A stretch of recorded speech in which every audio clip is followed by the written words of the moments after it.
Since 2003, this is the Sports Source, East Tennessee's #1 sports talk show. Presented by Pipe Wrench, and by Junk Be Gone, and by the Garza Law Firm. With your host, John Pennington. The Sports Source starts now. Good Sunday morning. Welcome into the Junk Be Gone studios for today's edition of the Sports Source. We got a packed house here today. We're going to be bringing you all kinds of information. We'll talk, obviously, about the pilot deal with Neyland Stadium. We will talk about ESPN's views on which games Tennessee will win and lose, win chance percentage, and all that stuff. But we'll probably start today by talking about Tennessee's incredible run on the recruiting trail that goes on and on. I'm sure you're aware that Tennessee inked another, well, they didn't ink him yet, got another commitment from a 5-star recruit. We'll talk to Ryan Callahan and the rest of the crew about that. Let's just go ahead and jump into this show. First segment brought to you by the folks at Junk Be Gone. If you want to get your property, home, office cleaned up and uncluttered, take advantage of Junk Be Gone's back-to-school special. Get a 2-day rental for just $299, and they'll haul everything away. Then they dispose of it in an environmentally friendly way. It's a 15-yard driveway dumpster. Great company, and man, it makes it easy, I'm telling you. junkbegone.biz. Check them out online this week. You'll be very, very happy that you did. All right, let's welcome in the panel. I mentioned him already, Ryan Callahan right there from GoVols247.com. From 99.1 The Sports Animal, Vince Ferrara right here. Thank you. Thank you. From Full Disclosure Productions, we have Paige Dower right there. And beside her, we have Tyler Ivins, also from 99.1 The Sports Animal. Thanks for having me. So it's like route number today. Yeah, The Ohio State University and The Sports Animal. I need to start doing The Sports Source. All right. With italics, please. Yeah, exactly. All right. Vols landed yet another highly sought-after recruit yesterday, this time 5-star offensive tackle David Sanders from over in the Charlotte area. Chose the Vols over Georgia, Ohio State, and Nebraska. The 5-star tells you all you need to know, but you're also beating out now teams that are at the top of the polls again. So just a tremendous run that Tennessee's been on of late. This, of course, being the #3 player in the country, according to 247.com. Following up, Tennessee just 2-3 weeks ago, they got a commitment from the #1 player in 247's 2026 class in Faison Brandon, the quarterback, also from North Carolina. They're doing some heavy lifting over in the Tar Heel State. Ryan, talk to us about David Sanders, the player, the recruitment, how they got him. Yeah, obviously big-time talent, as you would imagine from that ranking, but just a really athletic tackle. All the length, the size, the athleticism, that's the thing that usually jumps out at you about these no-brainer tackles that are top 5, top 10 players. They can move as well as defensive linemen. In fact, one of our director of scouting, Andrew Ivins at 24/7 Sports, mentioned he thinks he could be a highly ranked defensive line prospect if he wanted to go that route. He could have been a top 250 kind of player nationally. So that you're talking about that kind of athlete. So I saw him at a camp a year and a half ago. He was 255 pounds, really lean at that time. Now he's 290 or so. So you're getting a great athlete, a guy that could just play on either side of the ball, and you project that to the offensive tackle for 3 years, keep developing him. This is a guy who's got a chance to be an early first-round pick in a few years. So huge pickup here, and Tennessee did a great job in this recruitment. Got him on campus 5 times in the last 4.5 months. To get him on campus that much obviously speaks to the job they did recruiting him and beating out not just the teams you mentioned, but Clemson, Alabama were in there. Clemson was the team he grew up liking, and being from the Charlotte area, this is a recruitment Clemson probably would have won 5 or 6 years ago. Now they weren't even a finalist, so things have obviously changed in the recruiting world, but Tennessee doing a great job just making him a bigger priority than anybody else. He was, #1 on the board for months, regardless of position.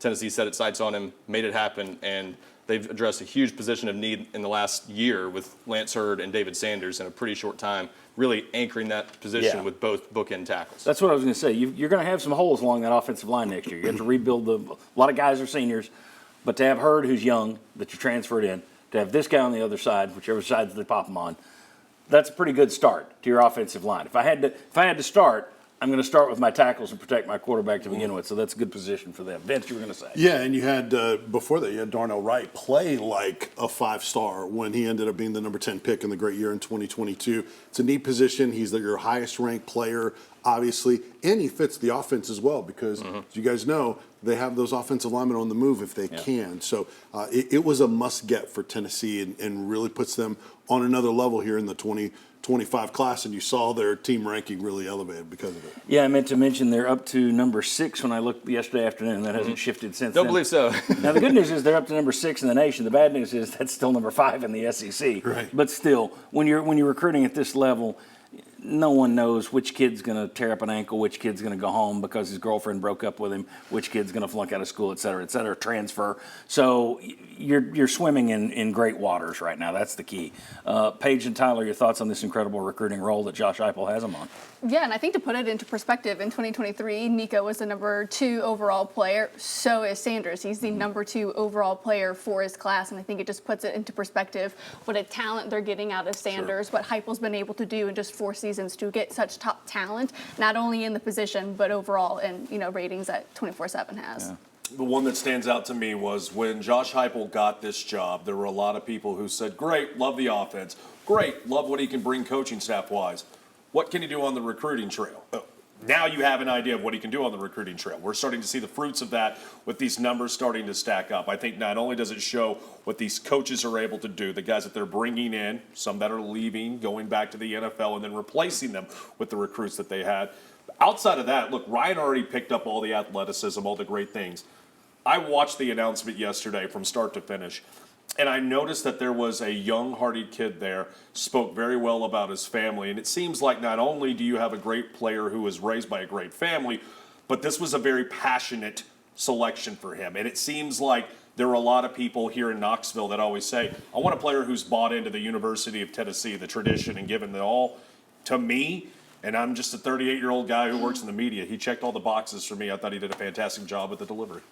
I think that when you look at this, it answers questions for people like me. I make no bones about the fact I do not like the recruiting deal. It's a pain in the butt to follow. So I salute guys like Ryan who spend their lives chasing 17 and 8-year-old kids on the phone.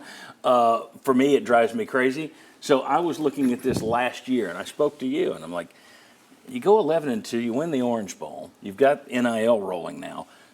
Shouldn't you be capitalizing more? And we didn't see it. And you kind of broke it down. Well, a lot of those kids had already they'd gone through a long period of their recruitment. They'd already made up their minds, so they're seeing you at the last. You might be able to turn their head a little bit with that Orange Bowl, that 11-2, but they're already down the fast track somewhere else. Whereas now you're starting to see younger kids who it took a year, but that 11-2, that being number 1 in the polls in November, that had an impact on some of these younger guys. So you're looking at what they're doing, number 6 in the country, the number 1 player in the country for next year, the number 3 player in the country for this year. You're starting to see them take advantage of all the things they have going for them. No matter who they bring in, whether it's Butch Jones, Derek Dooley, I've said on the show, you're going to wind up with a top 15 class. That's basically what Tennessee does. I think we could go over there and coach them and recruit to a top 15 level. The question is, could Heupel or whoever they hired get them into that top 10?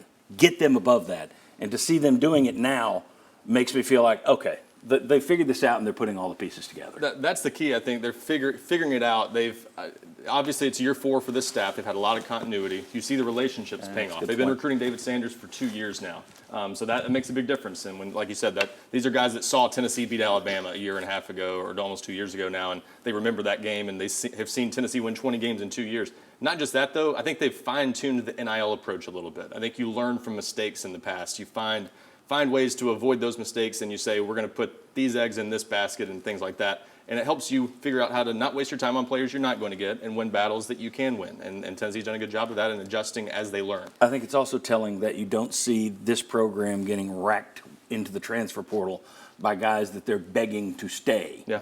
I mean, you don't have them having to dive into the portal constantly like Lane Kiffin is having to. And kudos to him, he's winning with it for now. But I wouldn't want to be following a team like that because I would be constantly worried that one of these years you're going to get the wrong personalities. It seems that the culture is being built. Yeah. You have continuity with the staff. You have people that come here and stay here, and you're not chasing a ton of newcomers. You're just picking an occasional piece to go in there.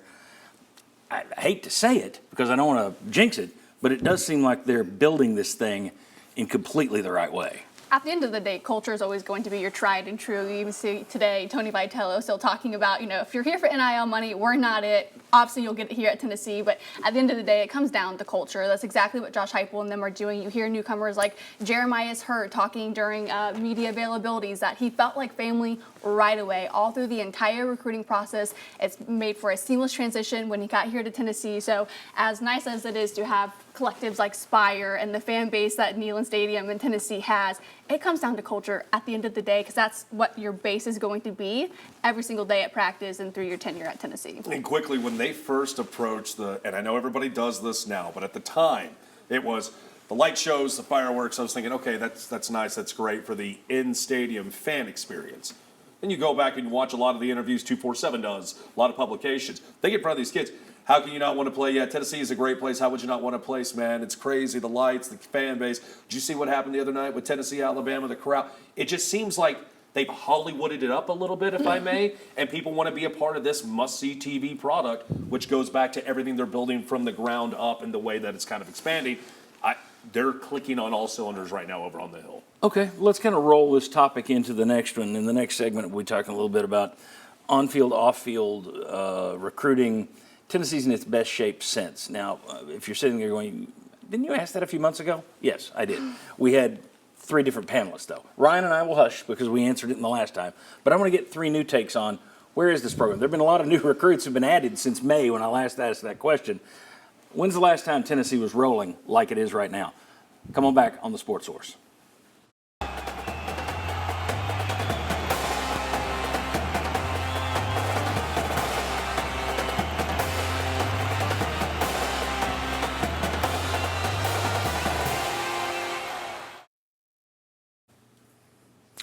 Welcome back into the Sports Source. This segment brought to you by A.G. Hines Company. You've heard me talk about Nudura concrete forms on this show, and you've seen the picture I've shown you of the only home left standing after a hurricane down in Mexico Beach, Florida. The only home left standing is sitting there on the beach, and it's made with these Nudura concrete forms. Well, now I've seen how easy they go together and how sturdy they are. We've got a new studio that we're working on that will be part of a Saturday show that you just saw us tease. It'll be part of another project we're doing later.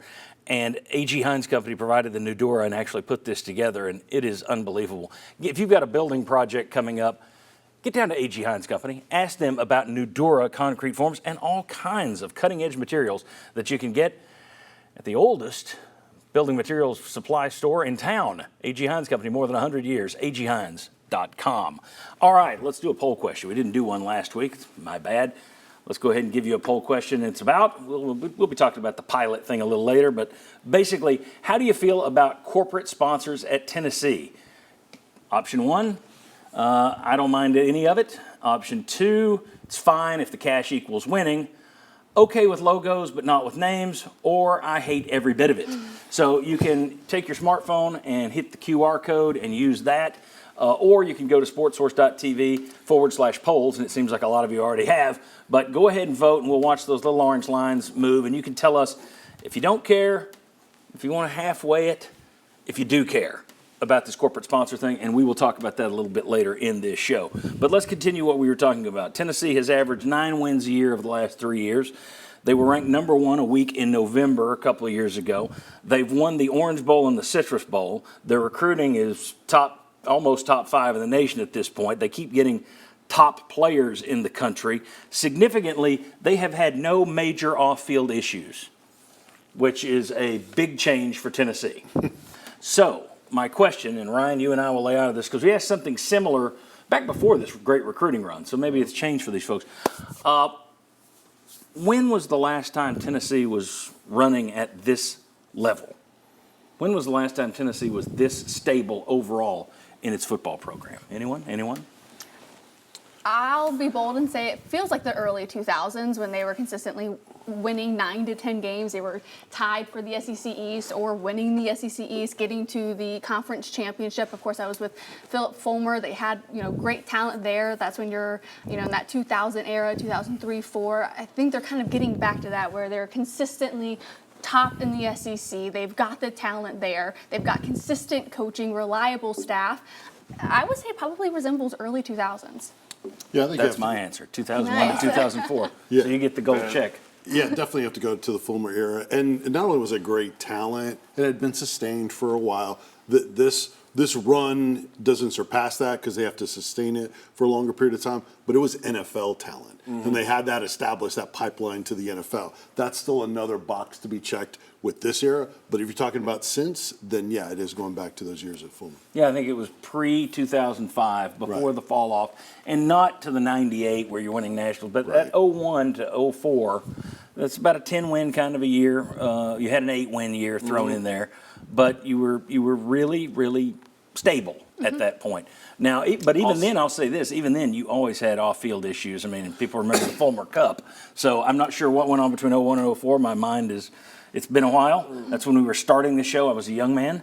So I don't remember what those specific years brought, but I'm guessing there were some off-field issues. There typically were. If you go back to the encyclopedia, or if you want to go back to the Ballopedia of those years, let's talk about everything except the off-field issues, because there were still some tomfoolery, numbskull things happening. But the wins on the football field, yeah, I'll just say one name, Casey Clausen. That's what I think of. When Clausen left and you started making that transition, I mean, this isn't me going out. I think around that Ainge Schaefer years and making your way through then we know what happened in 08 with Fulmer, it's probably right there with Casey Clausen. You were beating Florida in the swamp. You were constantly being talked about as a team that could win the East or get back into the East race. You're talking about BCSs.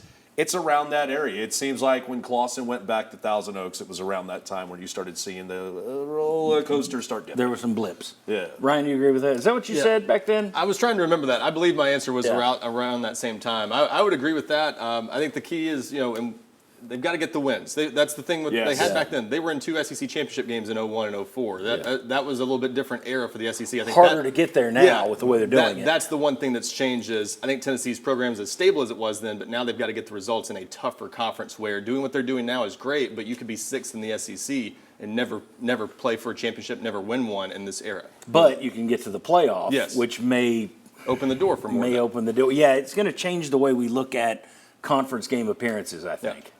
That's an important distinction, and also I think the national perception, they still have work to do to get back to that. Let's hold on right there. That's a perfect tease. You should be in radio. Okay, when we come back, let's talk about who are the top 10 programs in the country right now, and is Tennessee, have they clawed their way back in there?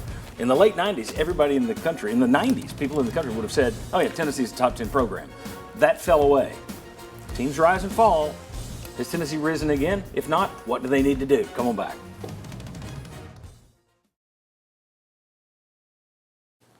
Welcome back into the Sports Source. This segment brought to you by Parkside Cabin Rentals. Fall is almost here, and colors in our majestic Smoky Mountains will soon be changing. People drive from all over the country to see it. You can live it. Rent the cabin of your choice in the Smokies this fall by visiting ParksideCabinRentals.com. Don't forget their great Monday through Friday rates, too. It's not just a weekend getaway. ParksideCabinRentals.com. All right, take a look here. I just threw some numbers together for you. These are the ranks top 15 for teams in terms of all-time wins, all-time win percentage, and the size of stadium. All right, now you see like Michigan's number 1 in wins, number 1 all-time in winning percentage. They're tied with Ohio State, and they're number 1 with the biggest stadium size. So I think they're a top 10 program if you can consider that. There are 5 teams in blue there. That means they're top 10 in terms of wins, win percentage, and stadium size all time. Michigan, Alabama, Ohio State, Texas, and Penn State. Oklahoma, they are not in there. They would be, but their stadium is like 16th, I think, so they were close. Tennessee down there, if not for a fellow named Jeremy Pruitt and some wins that were taken away, you would be one of those teams. Top 10 all-time in wins and win percentage and stadium size, but because of Jeremy Pruitt and those lost wins, you're no longer up there. But you look at that list, you'd have to consider most of those teams to be what you'd think of as top 10 programs. Oregon is not on that list, though. Buzz doesn't rank. We don't have a way to recruit year-long, year-after-year recruiting rankings either, which shows buzz. Oregon would be up there. They're, in the 90s, it would have. Yes, they were in Tennessee in the 90s. In the 2010s, it would have been Clemson. They're not there now, I don't think. But I ask you guys, I'll start with you, Paige. Is Tennessee, have they clawed their way back into the top 10? Or is there still more work to be done? It's tough because they've made so much progress, especially these last, let's say, 4 years, but so has everybody else. Texas is, starting to come back. You look at Oklahoma. Does Nebraska ever eventually come back? But you look at the progress these other programs have made, and it's hard for Tennessee to close the gap on that when they're all kind of progressing at that same rate. I do believe from historically what they've done, what they're doing with the stadium, how they're recruiting, and the wins that they've had recently, I would say that they should be a top 10, if not 11, immediately on the outside looking in. But I do think they are on the cusp. What they've done these last 4 years has closed the gap, but it's tough when everybody else is improving just as much. Yeah, and another one of those programs like Tennessee that has fallen off is Florida. Florida and Tennessee would have both been there in the 90s. One team that wouldn't have been there in the 90s, Georgia. And they've jumped you. I think everybody in the country would say they're a top 10 program right now. Okay, what do you think? Is Tennessee back in the top 10? If not, what do they need to do to get there, to make America think, oh, yeah, Tennessee, top 10 place? They're knocking on the door. They're ringing the doorbell. They want to know where to park their car. They're not there yet. They're dangerously close. You know how you do it? Make the college football playoff on a regular basis. If you are there on the regular basis, you are shopping at a different grocery store, you're living in a different neighborhood. You are every year saying, we can win the SEC, and we're going to have an opportunity to be able to play for a national championship. You're flying a different airline. Whatever you want to say. You're driving a different car. You're shopping with better clothes. You're Ric Flair of the world. I'm trying to think of more metaphors that would work for that. So. I need them in the playoff talk every year. Like right now, we're having the if they do, if they don't. We need to have the okay. When we're talking about home playoff games at Neyland Stadium, that's when you need to know.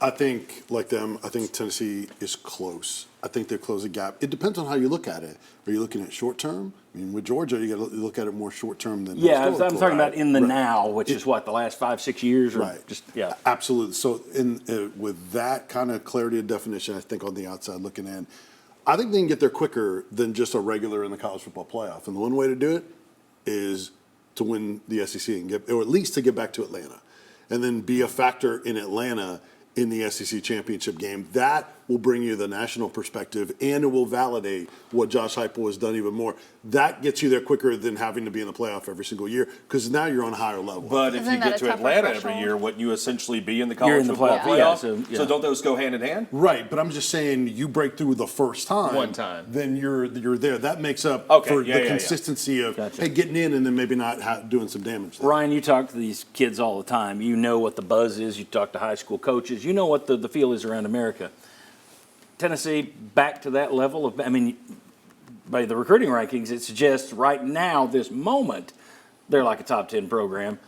But overall, are they back to that level? They still got work to do. I think they still have work to do. I think we probably think they're a little closer than the national perception, too. I think you look at the rankings, and that tells the story. They've got a star quarterback stepping into the spotlight, a veteran offensive line, a veteran defensive line. They're ranked 15th. I think that's where a lot of people would have them, probably in that 13 to 15 range. I think for us here locally, we see what Tennessee's doing and all the things, the recruiting, the everything, how there's positive momentum and nothing off the field that's a distraction. I think we would all have them probably in the 11, 12, 13 range. Yeah. But I think that's true. I think one season could change the perception. If Nico breaks through this year, Tennessee makes the playoff, and they get a first-round home game, that could change the perception really quickly. So we'll see. Ask me again in a year or two, but right now I'd say they're on the outside. Don't take it for granted that you'll still be on the show next year. I'm just kidding. That's beautiful. All right. When we come back, there will be some new signage at Neyland Stadium, but no new name. Let's talk about the Tennessee Pilot deal next. Go back on the Sports Source. Welcome back into the Sports Source. This segment brought to you by Southeast Termite and Pest Control. Whether you need a one-time spraying for your home or office, I had somebody call me the other day. They said a friend of theirs is opening up a restaurant, wanted to get everything sprayed down ahead of time. I said, call Southeast Termite and Pest Control. Or maybe you need regularly scheduled preventative maintenance visits. That's what I'd recommend. Southeast Termite and Pest Control. They go all over East Tennessee, and it's the name to remember when it comes to pest control. I use them. You will be very happy if you use them. Check out southeasttermite.com. Ready, man? All right, let's go.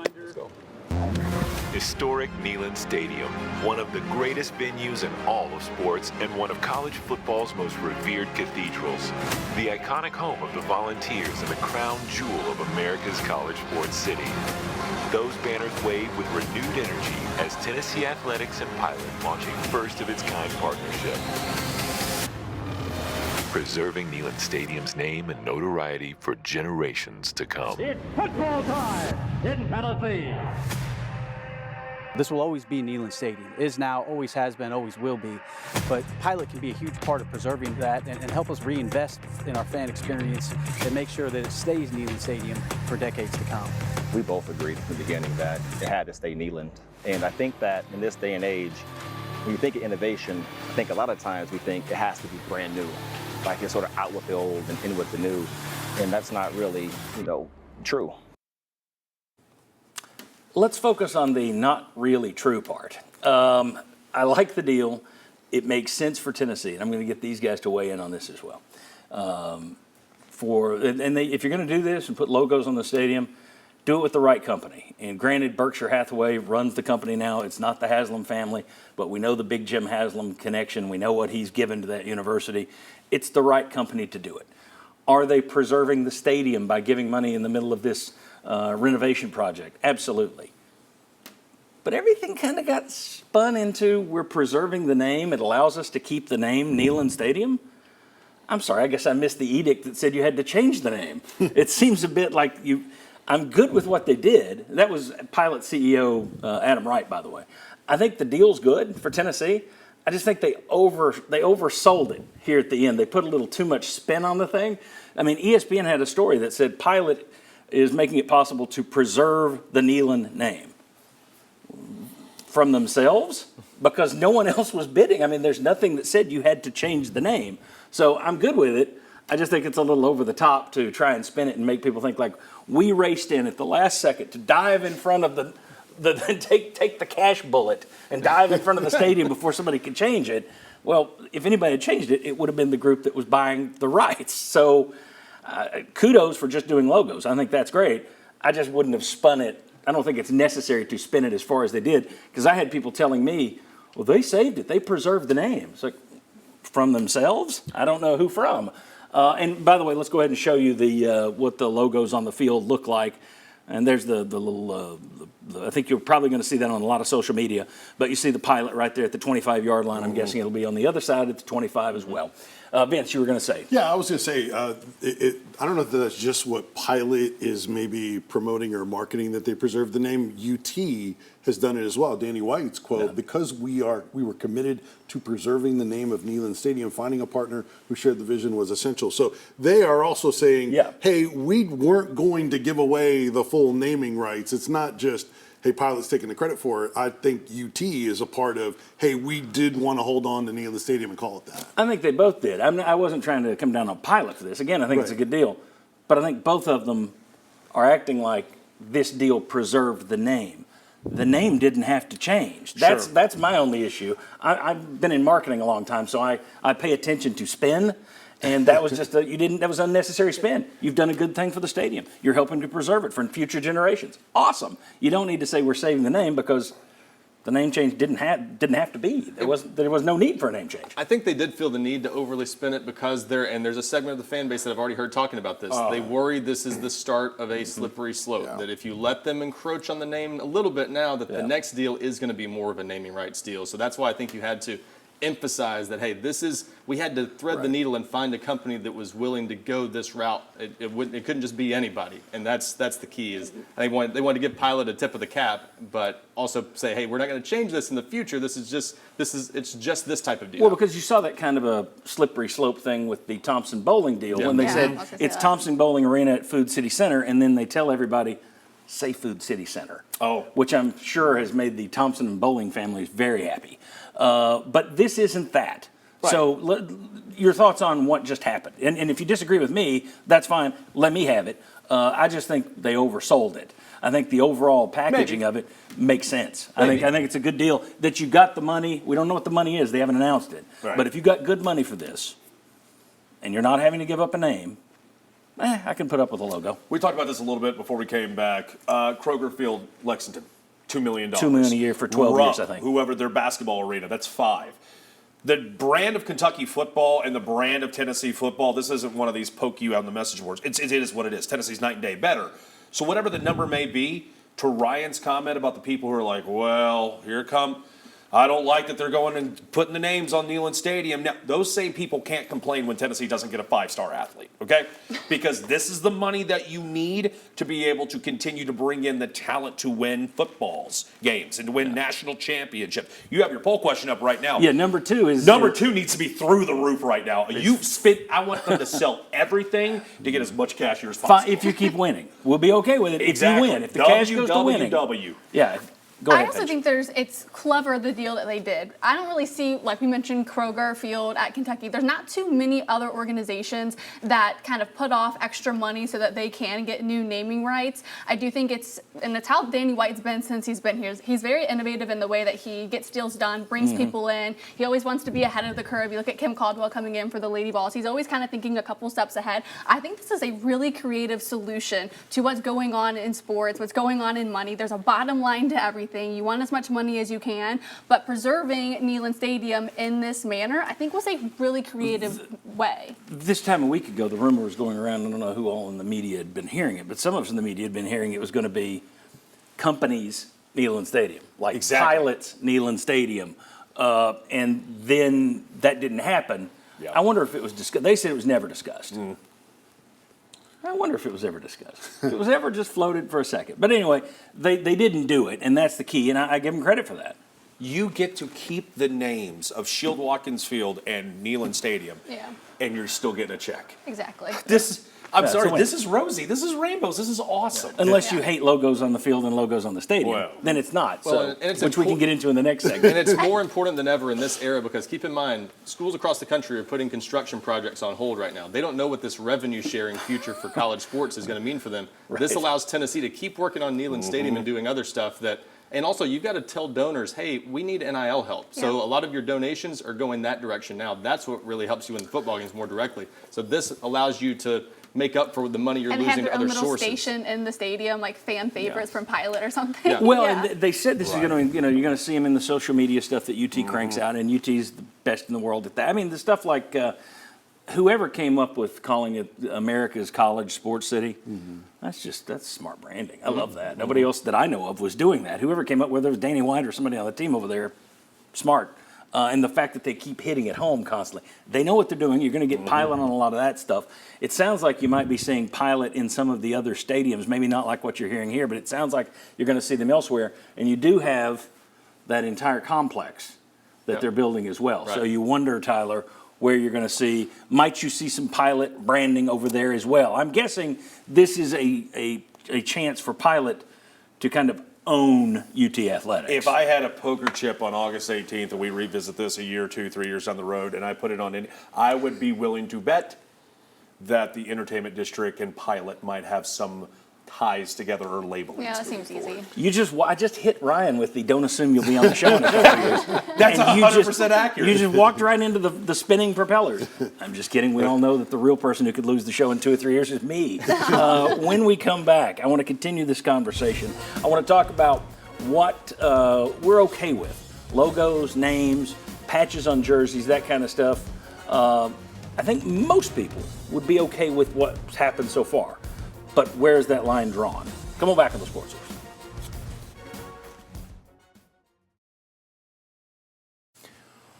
Welcome back into the Sports Source. This segment brought to you by Madisonville Marine. August is here, and you've most likely missed your shot at having your own boat on the East Tennessee lakes and rivers this summer.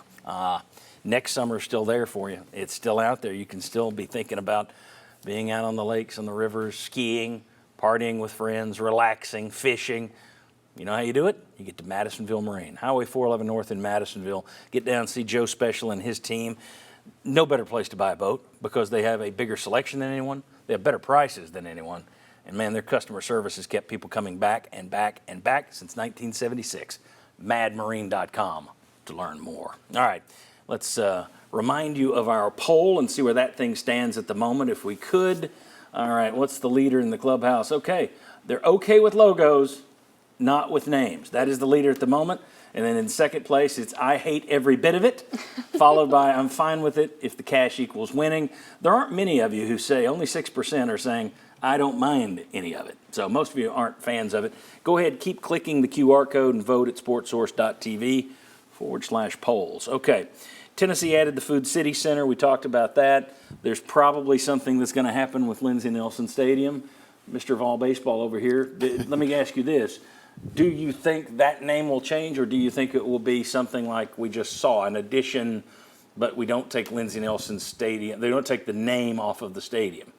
Do you see Lindsey Nelson's name being removed? I do not, especially after you take this approach of patting yourself on the back and recognizing your sensitivity to that naming rights. It's not Neyland Stadium. That's right, Pilot. Get Adam right on the phone. Dive in front of this one. You need you to save Lindsey Nelson Stadium. And I don't blame them for doing that, but you have to follow through. And even though it's not Neyland Stadium, it's still plenty of history. It's plenty popular, and baseball is so hot right now.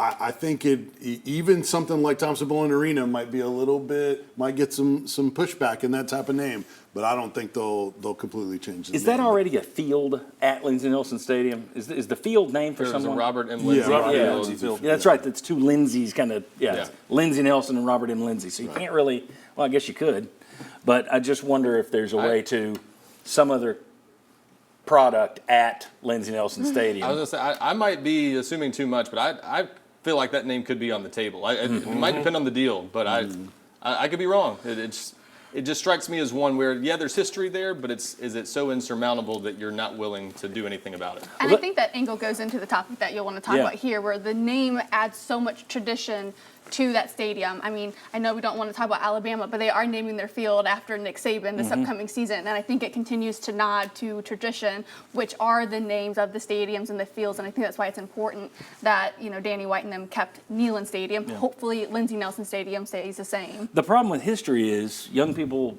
it's not their history, right? So therefore, they don't care. There are people out there watching this who are like, "Who's Lindsey Nelson? Why would I care about Lindsey Nelson?" They don't even know. I don't remember a lot of Lindsey. I remember Lindsey Nelson at the end when he's in the colorful sport coats doing the Cotton Bowl. Now, I know my University of Tennessee history. I've heard his voice a million times. But there are a lot of people out there on TikTok who do not care. Don't care. And we'll get into that with the orange, black, and gray a little later in the show. They'd be fine just chucking the orange. It's not my thing. That's old. So there are people who aren't going to care if you change Lindsey Nelson. I would be one who would care. So again, Pilot, here's a name you can preserve. Get in there and save that name. Overall, though, what do we got a problem with in terms of these things? You're one of these guys, you don't care. You're young, you don't care about tradition at all. Yeah. I love tradition. And you're not that young, you're 38, so sorry. I love tradition. You're middle-aged. But we can't play the hokey pokey. We can't go 1 foot in, 1 foot out. Either put a for sale sign on every gate, every patch, every jersey, or don't do it at all. Regal Stadium, it's where the soccer team plays, right? Sold. Food City Center, sold. Preserved by Pilot, Neyland Stadium, sold. Lindsey Nelson, okay, we got the names. You're cool with names, okay? You're cool with logos. You cool with patches on jerseys too? Absolutely. I don't care if they're winning a national championship that I go, that Pilot patch is really upsetting me. It's a natty. Okay. Win, win, win. Yeah, but that doesn't correlate 100%. There's only one national champion, and you've got a ton of people who are taking corporate cash right now. So the idea that we got to do this to win. You're a Celtics guy. You don't necessarily win by doing that. What's the patch? What's the patch they wear on the Celtics shoes? G. They General Electric. No, it used to be. That was their practice jerseys. It's Vistaprint now. Nobody cared whenever they were hoisting up the. I did. I was sitting there saying this championship feels tainted. That's what I'm saying. Nobody's gonna say that. Well, you don't think that you get nose blind to it. Sometimes I don't even notice when they're wearing the SEC graduate patch. Right. I think you just will get used to it. I don't even know if I'll really notice halfway through the season that Pilot's on the field. Right. But the other side to that, did it bother me they won a championship with that on there? No. But I also don't think that, thank God for the Vistaprint patch, or they wouldn't have won this title. Let me show you where I am on tradition. I'm still that guy who's a little upset that Tony V grabbed some ice and threw it up in the air in Omaha, and I'm like, God, that'd look so much better if they weren't wearing the black unis. Okay, well, that doesn't sound like, you're all over the board. Well, what I'm trying to say is I'm not the type of person like young, hokey pokey. Either do it, go full bore, or pull back on the accelerator. All right, where are you guys on this stuff? Yeah, go ahead. It doesn't bother me as long. I think you don't want it to look like a 90s stock car design. Yeah, you don't want sponsors everywhere. Yeah. You don't want that everywhere. But if it's done tastefully, I think, to his point, I think anything that you can name, go for it. I mean, the one patch on MLB and NBA jerseys has gone over just fine.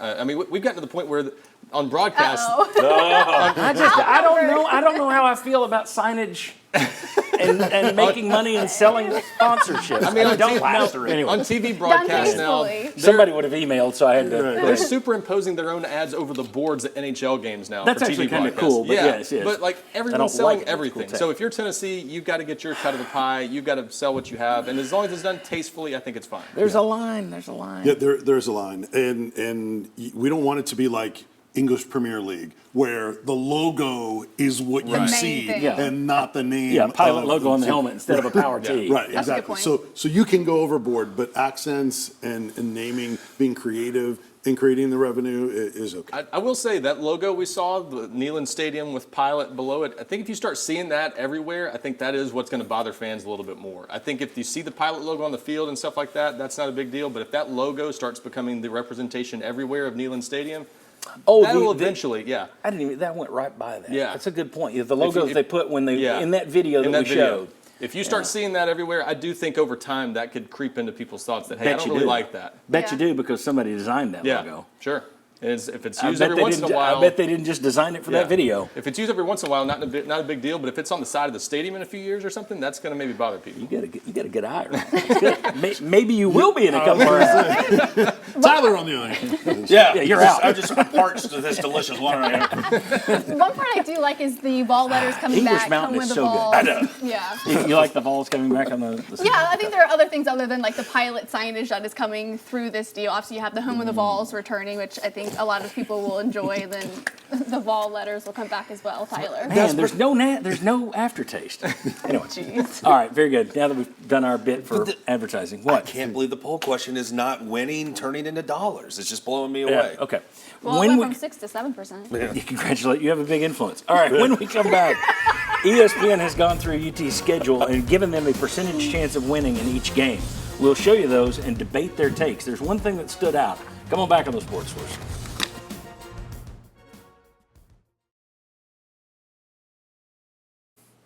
Welcome back to the Sports Source. This segment brought to you by Daniel Hood Roofing. Hey, look, it's a clear situation. You want a new roof. Of course you do. But you also don't want to pay for it. Of course you don't. Daniel Hood wants you to have a new roof, and he wants your insurance company to pay for it. We've had so many people on this show who have had their homes roofed by Daniel Hood Roofing, and a lot of them have gotten help with their insurance company via Daniel Hood Roofing. Bob Hodge, for one. Daniel Hood Roofing does a great job. Be sure to check them out at danielhoodroofing.com. And I must tell you, Daniel's going to be with us next week. We're doing an all VFL show. We used to do this the last week before the football season. Every year we used to do it. And I'm sorry, I'm throwing our director because we will get back to the poll thing. But every year we used to do an all VFL show, and we're going to do that next week. So we'll have 6, 7, 8 different VFLs that we'll rotate through here and just let them have their say on where the program is right now. Now, let's get back to what our director was wisely doing, and that's the poll question, if we can put that up there. There we go. How do you feel about corporate sponsors in Tennessee? There are your answers. 47% okay with logos, not names. 21% said fine if cash equals winning. 25% bigger. I hate every bit of it. Okay. And then 7% say, I don't care. All right. Very good. Appreciate you playing our little poll. We'll do that throughout football season as well. ESPN's analytics department has been hard at work crunching numbers with their Football Power Index. They say Tennessee has a 5% chance to win the SEC, a 37% chance to make the playoff, and a 2% chance to win the national title. Congratulations to their computers. Now, let's take a look at their schedule game by game and what they said Tennessee was going to do. And we'll look at it first by date. There we go. So you've got a 99% chance of beating Chattanooga, according to them. 69.4% chance against NC State, 98.5% against Kent State. At Oklahoma, only a 40% chance of winning, okay? Arkansas, 74% chance of winning down there, 70% chance of beating Florida here. That's interesting. Alabama, 42% chance. We'll get back to that. Kentucky, 79.4%. Mississippi State, 83.5%. At Georgia, that's your least likely win on the year. I don't think anybody would take issue, 20.6%. And then, man, if you lose to Georgia, those last two games are going to really suck. 95.8 and 84.9, just breeze games at the end, useless, meaningless games against UTEP and Vanderbilt. Bad if you lose to Georgia. If you win, you're just coasting through those and not minding that you're playing crap. Let's take a look at this, though, in terms of by the chance of winning. Let's realign that. All right, now this is the easiest to the toughest. Anybody have any issues? Your hardest games, according to ESPN, at Arkansas, then Florida, then NC State, which is in Charlotte, then Alabama, at Oklahoma is your second toughest game according to their computers, and then at Georgia's number one. I'm drawn to that Alabama-Oklahoma thing. I'm drawn to Vanderbilt, 84%. Okay, I feel like that should be in the 90s. It should be higher. Yeah. Any other thoughts? I mean, I don't have a problem with anything that the ESPN's thrown up there. Go to the right side. At Arkansas, trap game on the road before you play the Florida game. Florida's always giving you problems. Yep. You've talked about it all the time, John, about how Florida and Tennessee. NC State's a neutral site game. Raleigh's not that far from Charlotte. Bama at home should be a touch higher than going on the road in the SEC opener. Nico's first true test in a conference game against Oklahoma, and then Georgia's Georgia. I think this is spot on. I've done radio with you and Will, and I've never heard you or Will sound like you think Oklahoma is all that. No. That being said, the computers. See, I think Oklahoma on the road will be tough. I don't think it'll be tougher than Alabama, though, still. I agree. I'm just going based on, I'm trying to think of like the computer here. Me? No, I want your take. I've got the computers. I think Oklahoma should be more in the 50-50 range. I think that Tennessee against that, Tennessee's defensive line, if it's hyped up like Rodney Gardner and some of the other people have said they are really impressed and deep, I question some of these guys in the transfer portal and their starts on the offensive line for Oklahoma. I would put Alabama even a touch lower. I just think Kalen DeBoer's offense, even though the last time they played at Neyland Stadium, we know what happened, cigar smoke, et cetera, I think this is a 9-3, 10-2 season, and I think the biggest swing game is the Oklahoma game, and that should be up just a touch higher. I think it's just because it's the first one, and it's the first road test, and it's the first for Nico, and I think you're hedging your bets by it being, 40%. If it was later in the year, I think 50, 60%, Tennessee probably wins if Nico and the team trends the way they're supposed to, but it's your first SEC game for Nico. I think it's tough. It's their first SEC game, period. They're going to be fired up. I think that those numbers go up even higher if you go into the first open date 4-0 with that win at New Orleans. At Oklahoma, harder than Alabama? No, I don't think so. I wonder what their formula is, how much they weigh home field, because it looks like it's weighed pretty heavily. Yes, exactly. Oklahoma is going to be a tough environment for Tennessee, no question. Is it tougher than Georgia or Alabama or anywhere else like that? No, I went there 9 years ago, 10, whenever it was. It's a good place to play, not an impossible place to play. So I think Tennessee can win that game. And to your point, the line of scrimmage, that offensive line against Tennessee's defensive line, I think they have the advantage there. So I would have Tennessee maybe 51, 52% personally. Yeah, I've gotten Oklahoma fans watch this show online. I get more comments from Oklahoma folks, and they are really ticked at us for never taking them seriously, which I do. But I do wonder, we keep saying our Tennessee's defensive line against Oklahoma's offensive line. What about Oklahoma's defensive line against Tennessee's offensive line? Let's see how that goes. I mean, Brent Venables, they should have a pretty good defense this year. Yeah. Maybe. Okay. Their talents. You're not impressed. Their talent's always been a little more questionable on the defensive side of things. We'll see. I mean, it's not a bad defense. Anything stand out? Flip-flop, Oklahoma and Alabama in terms of how tough it is. I also think Florida, that win percentage is too high. Because I think the bigger debate, not on what's tough for Oklahoma or Alabama, it's Oklahoma or Florida. Like, if you're going to pick a third loss for Tennessee, I think that's more of a debate, not because of Florida being that great, but because of the history of Florida and your struggles with them. That's what I would put more in trying to decide a third loss versus Oklahoma or Alabama. I think NC State's the right one to have as the next most Number likely 4. loss or possible loss for Tennessee, but I was interested by the Florida number. That's higher than most people would or lower than most people would expect it to be. People think Florida's not going to be very good this year. So for that number to be 70 is honoring the history of that series for sure. Yeah, exactly. It's interesting. To me, I would have it more on Florida's side. No, I'm not saying Florida would win. I wouldn't have it as Tennessee as 70-point chance. I would lower Tennessee's percentage simply based on history. You are to Florida as Kentucky is to you. Kentucky can have a better team, and they're not going to beat you. You can have a better team, and history says you don't beat Florida. That's just history. And on paper, I would have thought Kentucky a little closer to Florida numbers-wise. They obviously are, again, honoring the history of that series. Yeah, they are. Kentucky's more than they are the Tennessee-Florida one. Yeah. All right. When we come back, 2 Vols make ESPN's list of the top 100 players in college football. But is there anybody on Tennessee's team that's getting too much hype? Not that they're bad players, just is there anybody that we're overhyping in an unfair way? Come on back.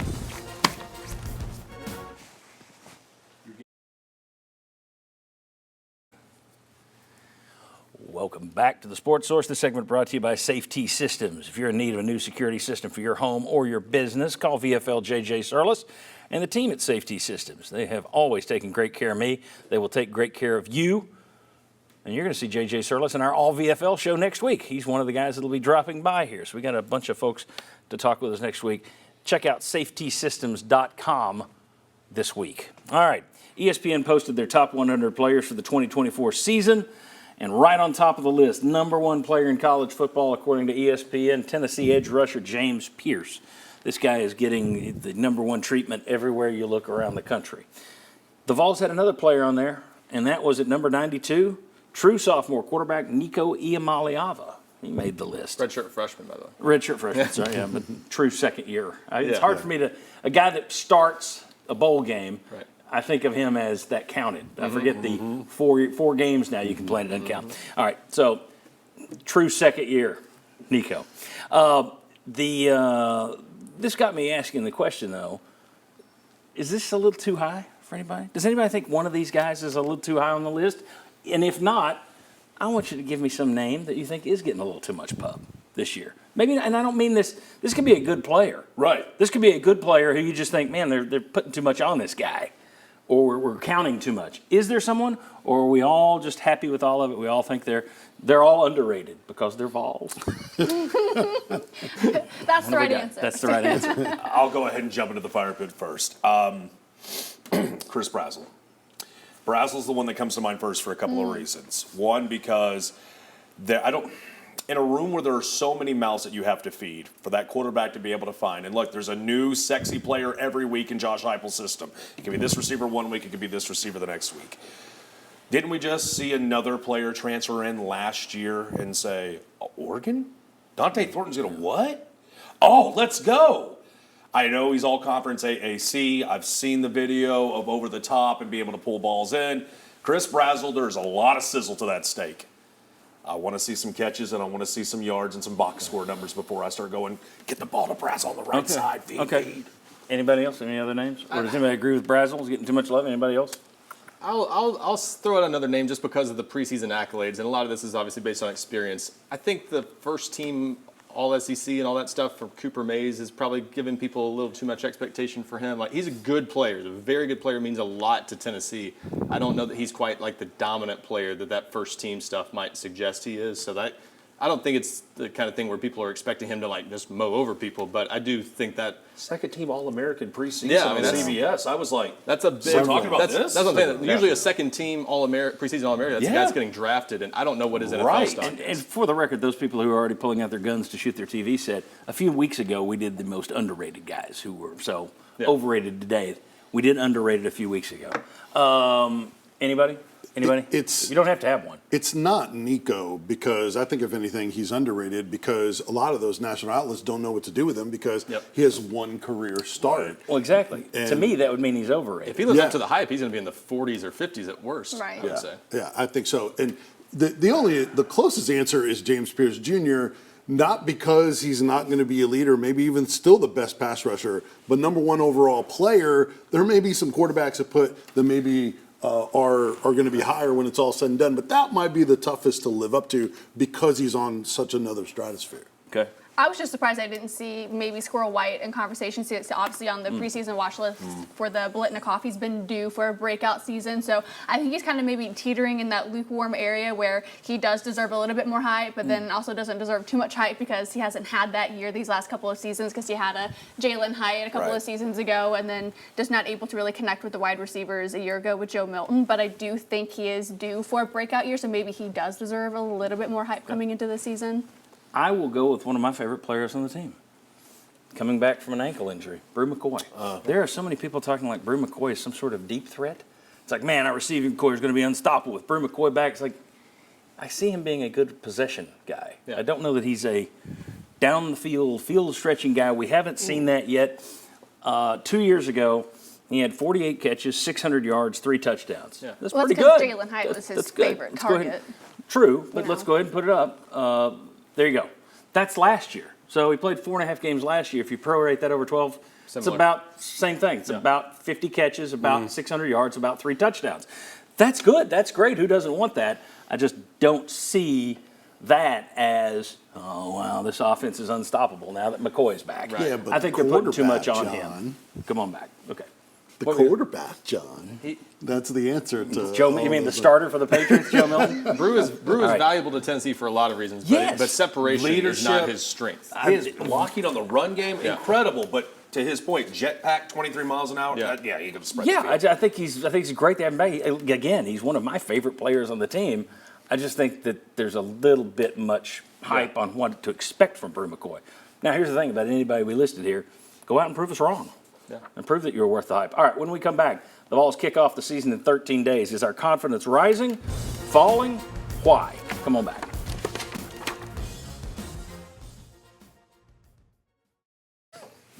Welcome back into the Sports Source. This segment brought to you by Games and Things. We're going to be unveiling a new studio and set very soon for our Saturday show that's coming up, and some other upcoming projects we'll tell you about. But in that new studio, you're going to see so many great things from Games and Things. Poker table, shuffleboard table, Pop-A-Shot basketball game with the Tennessee branding, even a jukebox. Visit Games and Things this week and make your home a true entertainment center. All right, less than 2 weeks from the opener with Chattanooga. I want this to be a quick segment. So if you want to say same, that's fine. But the question is, are you feeling more confident, less confident about Tennessee's chances this year? If it is moving, why?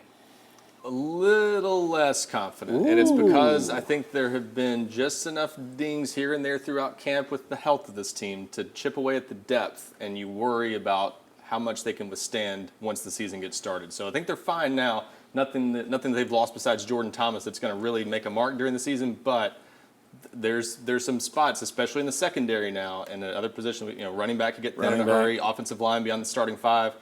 An injury or two in the wrong spot, and this team's vulnerable, and I think camp has kind of underscored that. Ditto. Because too many guys have missed time, and even if it's not because of injury, them taking the precaution on some guys, well, maybe that impacts them during the year. Maybe they don't have the physicality that they need. Maybe the chemistry on the offensive line, if you don't have those five that you're going to go with together. So those are enough of the unknowns to me, and in certain positions, it can really hurt you. That has me down. Now, that being said, I've been at 10-2 for a good part of the offseason, so bringing them down still gets them in a pretty good range. I'd crept toward 10-2, and now I'm slightly going back toward 9-3. I'm still undecided, but they didn't tackle in the last scrimmage Thursday. That's another thing. I mean, there was enough concern about that. They kind of pulled back on the reins a little. Yeah. I would probably just say I'm still the same because I really like, especially the front seven on defense. I really like the wide receivers. I've got confidence, same level with Nico, that I probably would still say I'm maybe that 9-3, but that's kind of where I have been. So I'll say about the same, maybe marginally better. Okay. Carbon copy, boys. I was going to bring up Jordan Thomas. And I was going to bring up not identifying who that number 2 running back is yet. I've been 10-2 as well, Vince, all offseason, and now I'm starting to see that red arrow dip down just a touch. Not that it can't quickly turn, but I'm losing just a touch, less confident. I think you guys make a good point about the injuries, but I'm staying. I'm holding. This is the old game, Card Sharks. I'm saying hold. I'm 9-3 is what I've been the whole offseason, so I'm staying right there. But it's a good point. I'm thinking about it. I'm thinking about wavering, but I'm not gonna. Okay.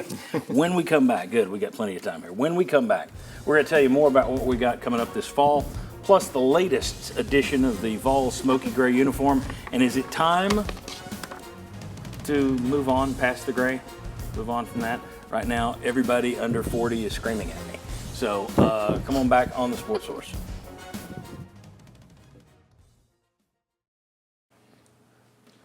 Welcome back to the Sports Source. This segment brought to you by Hearthside Bank.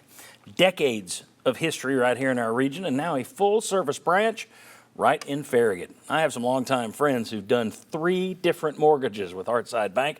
All 3 were great experiences. Trust me, there is a difference when it comes to Hearthside Bank. Visit them, any of their locations, including their newest branch there in Farragut. You're going to find out for yourself what it is that makes them special. Also, visit hearthsidebank.com. We appreciate them for being part of the Sports Source. And when we're talking about the Sports Source, let me tell you what we got coming up this fall. Lots of stuff. Saturdays this fall from 11 a.m. till noon. We will be leading into ABC College football. That first game is Clemson, Georgia. So you can watch us ride right into Clemson, Georgia. It is a fun, fast-paced Vols preview show. So if you're wanting a good preview of Auburn and Missouri by Tim Tebow, go ahead and flip over to the SEC Nation. If you want to see Pat McAfee talk Air Force versus Colorado State, have at College Game Day. We're talking all Vols on our show, like no other show in Knoxville sports history either.